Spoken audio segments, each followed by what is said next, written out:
What's going on, guys? Jeff in it here, and thank you so much for tuning in. If you are not subscribed to this channel already, please take a moment to do so. Today we are going to be doing some spectating. Now, if you didn't know that you could do this in this game, all right, this is like the biggest pro tip that I can give you. This is how you're going to learn how to play other characters better. This is how you're going to check out what high elo gameplay looks like. This is how you can just watch the pros. Okay, some people make their profiles private, but most people, you can actually just look at their recent game history and watch from their perspective or any perspective of anybody else in that lobby.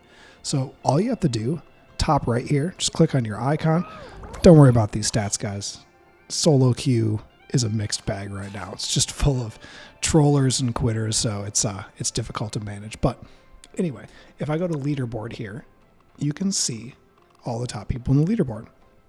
Maybe you know this already, maybe you don't, but just in case you don't, if you click on people, we're going to be looking at SparkR today. You go to view career, you can see his stats, and then you go to history. And in the history here, you can look at all of his recent games, just like you can look at your own games in your history. Okay, so what we're going to do here is, I think it was this one. Yeah, okay. We're watching this video for two reasons, and I have not seen it yet, but reason number one. As a strategist main, I mostly play Jeff, but I play the other strategists as well. Psylocke is one of the heroes that I have the hardest time dealing with. So I want to see how he's moving through this map. I want to see how he's playing, when he's attacking, how he's sneaking up on people, and where those elims are coming from. So I can learn how to better evade other good Psylocke players. So we're going to hop in here, 25 and 2. Pretty good damage considering this is a quick game. It's only 8 minutes or so. He gets a triple. So I think this will be a fun watch. So all you got to do is just hit play down here and we can hop right in. And if I sound a little stuffy, I've been, dealing with a bit of a cold here recently. So we're going to skip through this. I don't really care about this whole banning phase and who picks who, so I'm just going to go ahead and click through here. Now, when these games start, you have to select the player that you want to watch. SparkR is the 12th player. He's all the way to the right, so I'm going to hit F12 to swap over to him. And here he is. So playing the rooftops in the early round. It's just a good way to get out of base and get some position. They didn't really... Something I'm noticing already is in the lower elo, they really push base. They really try to keep you from getting out of base. It kind of doesn't make sense because you can just go back and forth and heal, and if you play that correctly, you can really put the defensive team at a disadvantage by them being, too pushy like that. Oh, that was a good move right there. Good evasive maneuver. But anyway, they're playing it back defensively. This is the better hold spot for sure. It doesn't make sense ever to be fighting right near the enemy team's base because... Okay, there we go. There's one down. Good push to take out the rocket. Got a little Psylocke versus Psylocke action happening here. He's very good evasively. He does seem to go for high ground and kind of try and get around the sides a little bit. Also not afraid to go for the tank. Amazing.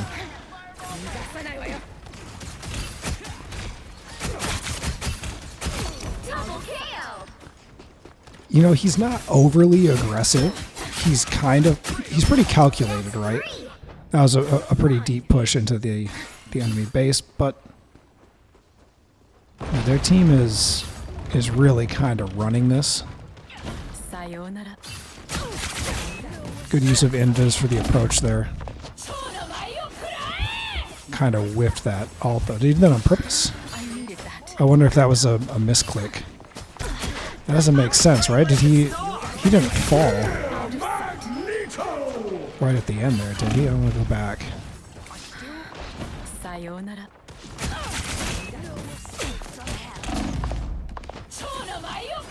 Did he do that defensively, just to make sure he didn't die? That's possible. Nice. Goes invis after to make sure he can get out of the way. Disappear! The invis approach honestly is what gets me most of the time. I'm healing from the back, I'm dealing with something else, and then Psylocke just kind of appears and then has all the cooldowns ready, and I just get bursted instantly before I can even really react. If they're accurate enough, that's kind of the reality. It can be very... You almost have to like listen for the footsteps or know that they're about to approach so you can get away. Great Elam on Magneto there. Sets him up super well to get behind the enemy team. That should have been a triple, honestly. I kind of thought he was going to push for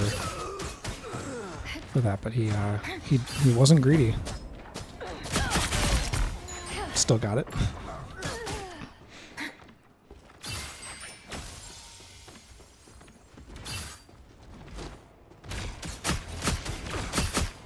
And they're really just running this team back.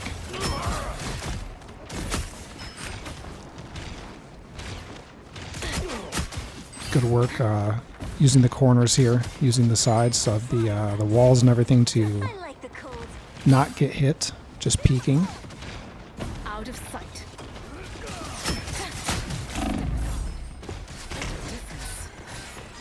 Now he does die twice. Kind of thought that was going to be one of them, but he got away. Farewell. Jeez. Psylocke does a lot of damage. I mean, honestly, like no matter what role you're playing, she's someone that you don't want to allow to just continuously shoot you. Step aside. Oof. That's pretty pushy there. This is a good use of the ult. Will we get the rocket? Yep. This is a stack team, though. They've got Saipa, they've got Nevix. A nice deep freeze. I would not want to fight this team. And this is in Celestial 3, I think. One of the last games of Celestial 3 that he was in recently before getting up to Celestial 2. So, quick round. Yeah, obviously going into watching this, I knew that this was going to be a blowout, but it's more about just having that quick access to seeing how he maneuvers the map. Kind of stays to the side, stays, more or less in the front, really. Let's skip ahead here. The battle starts in 5, 4, 3, 2, 1. So they might hold base. I mean, they kind of walked over that team. They might... Oof. They got him instantly. Okay, so there's death number 1. Help get that vehicle to its destination.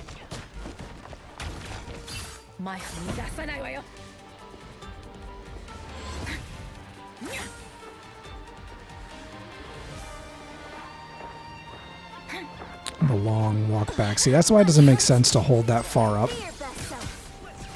In my opinion, they should just, back up and hold, where he is right now, more or less.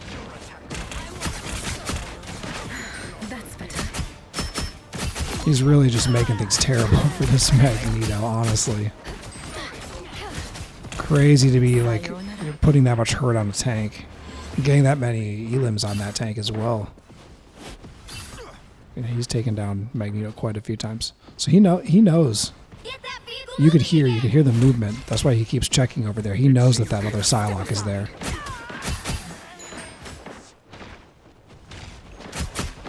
But you don't want to walk into an ambush. So good to check, but obviously not good to chase. He definitely uses that building, both on offense and defense, to kind of maneuver back and forth between their base area and the staircase. So that's something definitely worth noting. As far as Psylocke players go, that is a really good route back and forth between it without having to go into this section here, which is just kind of like that straight hallway. Supernova!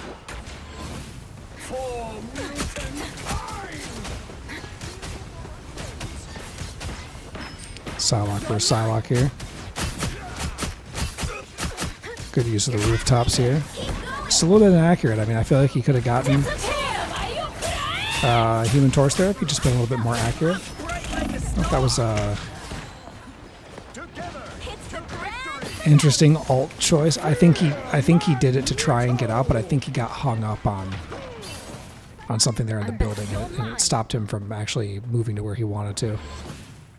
That felt a little bit more like a self-preservation alt than anything else. I like the cold. I don't have to be center stage. Be your best self. It's also good to know they can just jump right up there. I haven't played Psylocke. Well, I've tried like once or twice, but I just didn't really stick with it to actually spend the time to learn her. Just not for any reason at all. I just was playing other characters and just like, oh, I'll try this, and just swapped back. Only 60 seconds But the maneuverability is just something to definitely be aware of like where they can go. Like, he's hopping around all of these rooftops. He's going low. He's alternating the way that he enters and exits the fights.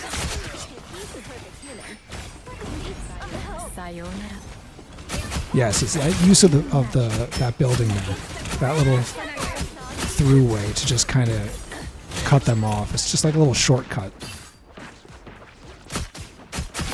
down to 30 seconds. These are the little pathways that you just have to be aware of when you're playing strategists, because they're gonna come through there and just completely bypass the front line, get past the tanks, get past everybody, and just come back there and just appear out of nowhere against you while you're trying to heal.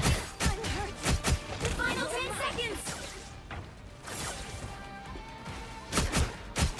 seconds. Ooh, great accuracy there on the Spider-Man. Yeah, I mean, great game. It's a complete blowout in their favor. It's a good win for them, especially at this high level. Like, think about it. This is at a Celestial ranking, and they just blew that team out with no problem. So that's pretty crazy. You might watch this game and just be like, not that impressive, nothing crazy to watch. It's still pretty impressive. And honestly, I think you can kind of see those pathways a little bit. But anyway, this is just a great way for you to watch other people play and then learn how you can adapt and how you can improve and how you can do things differently. So I hope this video was interesting for you guys, and if you didn't know this, I hope you do start to watch other gameplay. I also do want to make note here, one of the bans was Jeff. So to everyone that says Jeff's not good, why'd they ban him in Celestial then? I don't know. Must be because he's good. Anyway, appreciate you guys watching. Stay tuned for the next video. Cheers.